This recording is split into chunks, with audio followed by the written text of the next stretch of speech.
I'm standing here in this exquisite chapel of St. George at Windsor Castle, so close to where my beloved mother, the late Queen, is laid to rest with my dear father. I am reminded of the deeply touching letters, cards, and messages which so many of you have sent my wife and myself, and I cannot thank you enough for the love and sympathy you have shown our whole family. Christmas is a particularly poignant time for all of us who have lost loved ones. We feel their absence at every familiar turn of the season and remember them in each cherished tradition. In the much-loved carol, O Little Town of Bethlehem, we sing of how in thy dark street shineth the everlasting light. My mother's belief in the power of that light was an essential part of her faith in God, but also her faith in people, and it is one which I share with my whole heart. It is a belief in the extraordinary ability of each person to touch with goodness and compassion the lives of others and to shine a light in the world around them. This is the essence of our community and the very foundation of our society.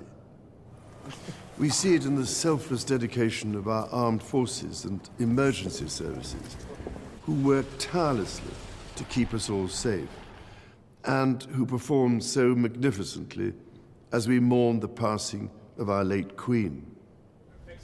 We see it in our health and social care professionals, our teachers, and indeed all those working in public service, whose skill and commitment are at the heart of our communities.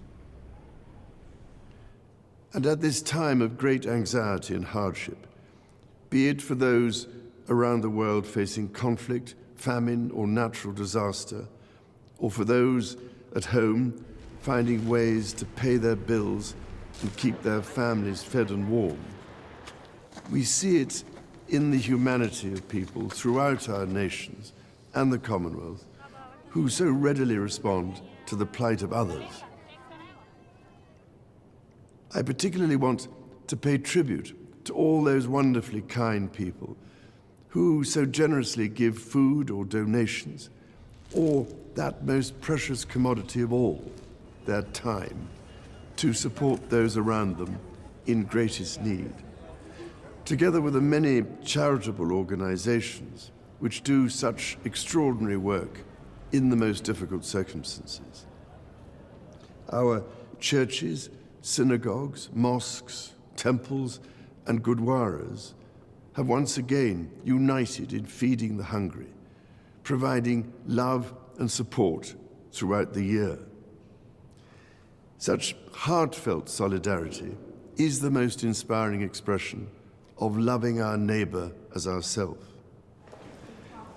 The Prince and Princess of Wales recently visited Wales, shining a light on practical examples of this community spirit. Some years ago, I was able to fulfill a lifelong wish to visit Bethlehem and the Church of the Nativity. There I went down into the chapel of the manger and stood in silent reverence by the silver star that is inlaid on the floor and marks the place of our Lord Jesus Christ's birth. It meant more to me than I can possibly express to stand on that spot where, as the Bible tells us, the light that has come into the world was born. While Christmas is, of course, a Christian celebration, the power of light overcoming darkness is celebrated across the boundaries of faith and belief. So whatever faith you have or whether you have none, it is in this life-giving light and with the true humility that lies in our service to others that I believe we can find hope for the future. Let us therefore celebrate it together and cherish it always. With all my heart, I wish each of you a Christmas of peace, happiness, and everlasting light.